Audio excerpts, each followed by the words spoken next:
Hello everyone, I'll be recording a quick demo of how you guys can use your scholarships. So you should have recently gotten an email and or a text message saying that you have received a scholarship. So then what you need to do is head over to your dashboard and log in, and on your dashboard you should see this scholarship right here. If you already have an order, you might not see it, but regardless, if you have a scholarship, you can go to your dashboard and then go ahead and go to register for programs.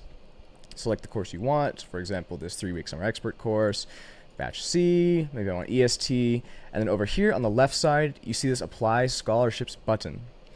So you can go ahead and click it. You can select partial, or if you got a full scholarship, you can select full scholarship, and then make sure to select the pay full tuition button, especially if you have a full scholarship. If you have a full scholarship, all you have to do is select this pay full tuition button and you will only be billed $100. That is the simplest and easiest way for you guys to get set up and get into our system.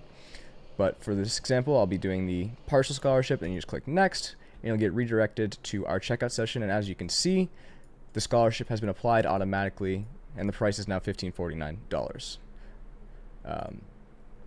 And so again, in the case that you have already bought the course and you see some like a course registration here, you should have automatically been refunded the proper amount. If you received an invoice after putting down a deposit, the invoice should have just been updated with a credit for the scholarship amount.